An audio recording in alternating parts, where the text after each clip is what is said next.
नमस्कार दोस्तों।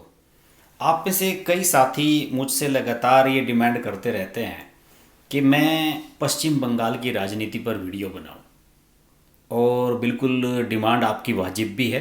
पश्चिम बंगाल पर हमने पहले भी कई वीडियो बनाए हैं, आप सब लोगों ने बहुत पसंद किए हैं। 2021 में वहाँ विधानसभा चुनाव होने हैं और फिलहाल हम बिहार के चुनाव पर फोकस कर रहे हैं। लेकिन ऐसा नहीं है कि पश्चिम बंगाल की राजनीति में कुछ नहीं हो रहा है। देखिए, एक दिलचस्प डेवलपमेंट हो रहा है, और चूंकि बीजेपी में सब कुछ वेल मैनेज्ड है और पार्टी में सब कुछ एक क्रमबद्ध तरीके से जुड़ा हुआ है, पार्टी एक कॉरपोरेट कंपनी की तरह बिहेव कर रही है, और यहाँ पर जो भी है वहाँ सब कुछ सिस्टमेटिक है कि किस स्टेट के चुनाव कब होने हैं, कहाँ पर क्या संगठन की स्थिति है, कहाँ पर क्या किन दलों से बात की जानी है, कहाँ पर क्या किया जाना है, इसे लेकर सब कुछ नियमित रूप से वहाँ पर चलता रहता है। और अब इसी के तहत बीजेपी के अध्यक्ष जेपी नड्डा पहुँच चुके हैं पश्चिम बंगाल में। उन्होंने पश्चिम बंगाल में कई बैठकें की हैं, और इसके अलावा विधानसभा चुनाव के लिए जो संगठन की तैयारियां हैं उसे लेकर उन्होंने लंबी चौड़ी चर्चा की, और इसके बाद उन्होंने पब्लिक सेंटिमेंट्स का ध्यान रखते हुए कुछ बड़ी दिलचस्प बातें कही। आपको पता ही है कि नागरिकता संशोधन कानून CAA, जिसे लेकर एक साल पहले बहुत बवाल हुआ था, देश भर में धरने प्रदर्शन हुए थे, खासतौर से गैर भाजपा राज्यों में, शासित राज्यों में काफ़ी बवाल हुआ था। ममता बनर्जी ने कई मार्च निकाले थे, दिल्ली के शाहीन बाग में लंबा चौड़ा ऐतिहासिक धरना चला था, ये सब चीज़ें हुई थी, और कांग्रेस लगातार उसे लेकर हमला कर रही है बीजेपी पर। नरेंद्र मोदी सरकार को आलोचनाओं का सामना करना पड़ रहा है कि ये कानून एक खास समुदाय विशेष के खिलाफ ला रही है सरकार। तो इस तरह की चीज़ें चल ही रही हैं। और आपको मैं बताऊं कि CAA का सबसे ज़्यादा इम्पैक्ट जो पड़ना है वो पश्चिम बंगाल पर पड़ना है। पश्चिम बंगाल में भारी संख्या में, लाखों करोड़ों की संख्या में बांग्लादेश के शरणार्थी आकर रह रहे हैं। उन्होंने वोटर कार्ड बनाए हुए हैं, लंबे समय से वो लोग यहाँ रह रहे हैं, और ममता बनर्जी को सबसे ज़्यादा चिंता इसी बात की खाई जा रही है। ममता बनर्जी को ये लगता है कि जितने भी ये बाहर से आए हुए शरणार्थी हैं ये उनके सपोर्टर हैं, उन्हें वोट करते हैं, और ये एक फैक्ट भी है कि ममता बनर्जी को बाहर से आए हुए इन लोगों का ज़बरदस्त सपोर्ट भी मिला है। और यही वजह है कि बीजेपी पश्चिम बंगाल में CAA लागू करने को लेकर बहुत ही उतावली है, और उसके सामने सबसे बड़ा चैलेंज भी है। बीजेपी ये कह रही है कि पूरे देश में भी लागू किया जा सकता है CAA, इससे बीजेपी ने इनकार नहीं किया है। अगर ज़रूरत पड़ी तो दूसरे प्रदेशों में भी इसे लागू किया जाएगा, लेकिन नॉर्थ ईस्ट के राज्यों में इसका सबसे ज़्यादा प्रभाव पड़ने वाला है। असम में और पश्चिम बंगाल में और आगे के जो स्टेट्स हैं उनमें भी इसका प्रभाव पड़ने जा रहा है।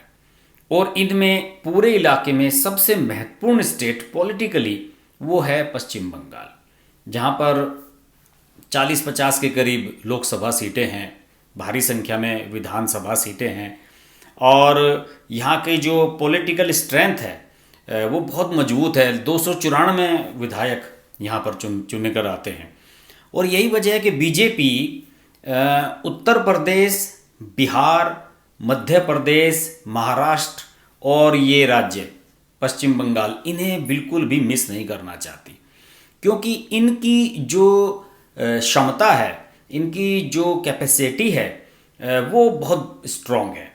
इसकी वजह से पार्टी को राज्यसभा में भी गेन होता है, राज्यसभा की सीटें जीतने में भी सहायता मिलती है। और अभी तक 6 साल बीत जाने के बाद भी बीजेपी की सरकार राज्यसभा में अगर बहुमत नहीं ला पा रही है तो उसकी वजह यही है कि कई मेजर स्टेट्स में बीजेपी सत्ता में नहीं है, और इनमें खासतौर से उसे बिहार में भी विपक्ष में होने का नुकसान हुआ। हालांकि बाद में NDA में नीतीश कुमार आ गए हैं, लेकिन मोदी का जो पहला कार्यकाल था उस समय जो है स्थिति खराब थी बिहार की भी, और इसके बाद अब बीजेपी ने उत्तर प्रदेश जैसा बड़ा स्टेट जीता, उसके हाथ से महाराष्ट्र निकल गया, राजस्थान निकल गया और मध्य प्रदेश भी बड़ी मुश्किल से हाथ आया। तो बीजेपी की एक छटपटाहट ये भी है कि अगर पश्चिम बंगाल में अच्छी खासी मेजोरिटी उनकी आती है तो ना सिर्फ पश्चिम बंगाल में पहली बार बीजेपी सरकार बनाने में सफल होगी, बल्कि राज्यसभा में भी उसे भारी सपोर्ट मिलेगा यहाँ से, क्योंकि यहाँ से कई राज्यसभा सांसद चुनकर जा सकते हैं। यही वजह है कि बीजेपी लगातार फोकस कर रही है यहाँ पर, और जेपी नड्डा ने पब्लिक सेंटिमेंट्स को समझ लिया है।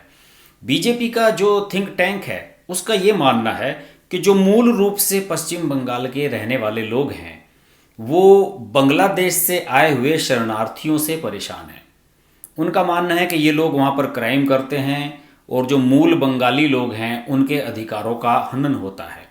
यही वजह है कि वहाँ का जो पब्लिक सेंटिमेंट है वो सीएए से जुड़ गया है। ममता बनर्जी ने एक जरूर कहा है कि वो सीएए को पश्चिम बंगाल में लागू नहीं होने देंगी, लेकिन वो उसी स्थिति में लागू नहीं होने देंगी जब वो सरकार में होंगी। और अगर पब्लिक सेंटिमेंट्स सीएए के समर्थन में हैं तो फिर पश्चिम बंगाल में ममता बनर्जी की सरकार इस बार आना बड़ा मुश्किल है। हो सकता है कि जो वाम दलों के वोटर हैं या जो कांग्रेस और दूसरे अन्य दलों को वोट करते रहे हैं वो भी बीजेपी के समर्थन में वोट कर लें, क्योंकि यहाँ पर कोई ऐसा दूसरा दल नज़र नहीं आ रहा है जिसके साथ बीजेपी पैक्ट कर सके। इसके अलावा अगर कांग्रेस और वाम दल एक साथ जाते हैं तो उसका नुकसान ममता बनर्जी को ज़्यादा होता है, बशर्ते कि बीजेपी अपने वोट बैंक पर फोकस कर रही है और वो जानती है कि पब्लिक सेंटिमेंट इस बात के पक्ष में है कि पश्चिम बंगाल में सीएए लागू हो। और अगर बीजेपी के पास कोई वहाँ पर अच्छा खासा चेहरा है तो हो सकता है कि वहाँ पर बीजेपी इस पर स्ट्रांगली वर्क भी करे। जैसे कि मैंने पिछले वीडियो में जो पश्चिम बंगाल पर मैंने बनाया था उसमें आपको बताया था कि बीजेपी कोशिश कर रही है कि सौरभ गांगुली जैसा कोई चेहरा, शायद सौरभ गांगुली खुद अगर बीजेपी में आने के लिए तैयार हो जाए तो बीजेपी का 50% काम हो सकता है, क्योंकि सौरभ गांगुली एक बहुत ही पॉपुलर फेस हैं पश्चिम बंगाल में, बीसीसीआई के अध्यक्ष हैं और भाजपा के जो केंद्रीय गृह मंत्री हैं पूर्व अध्यक्ष अमित शाह, उनके बेटे जय शाह उनके बहुत करीबी हैं। और बीजेपी का थिंक टैंक जो है उसका ये मानना है कि सीएए अगर देश में लागू होता है तो लगभग 1.5 करोड़ लोगों को इसका फायदा होगा और इनमें से अकेले 72 लाख पश्चिम बंगाल में है।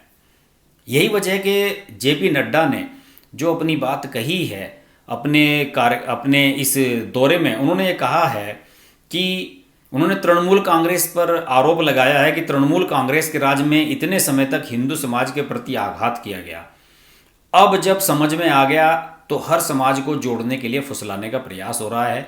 ये वो लोग हैं जो केवल वोट बैंक की राजनीति करते हैं, सिर्फ सत्ता में रहने के लिए राजनीति करते हैं। उन्होंने कहा कि भाजपा और मोदी जी की मूल नीति है सबका साथ, सबका विकास, सबका विश्वास, जबकि दूसरी पार्टियों की नीति है फूट डालो, समाज को बांटो, अलग अलग करके रखो।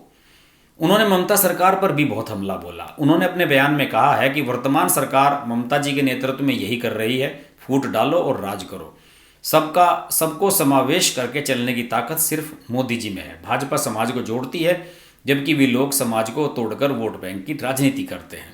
इसके अलावा जेपी नड्डा ने कई और बातें भी गिनवाई और उन्होंने ये कहा कि यहाँ पर जितनी भी योजनाएं हैं केंद्र सरकार की उन्हें भी ठीक तरीके से लागू नहीं किया जा रहा है। बहरहाल जेपी नड्डा का ये दौरा ये साबित करता है कि अब बीजेपी बिहार चुनाव में तो जा ही चुकी है, अब उनका अगला टारगेट है पश्चिम बंगाल। किसी भी तरीके से पश्चिम बंगाल को हासिल करना बीजेपी का नेक्स्ट टारगेट है।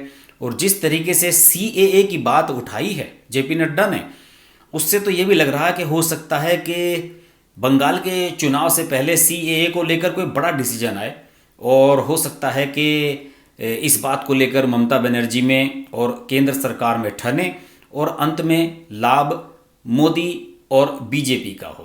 बहरहाल ममता बनर्जी का अभी इस पर कोई स्टैंड नहीं आया है और जेपी नड्डा के इस दौरे पर उनकी कोई रिएक्शन भी नहीं आई है। हम पश्चिम बंगाल की राजनीति के बारे में बात करते रहेंगे। आप देखते रहिए हर्ष की बात लाइव। नमस्कार। अगर आपको हमारी वीडियो पसंद आई तो वीडियो को लाइक करें, चैनल को सब्सक्राइब करें और नोटिफिकेशंस के लिए बेल आइकन को प्रेस करें।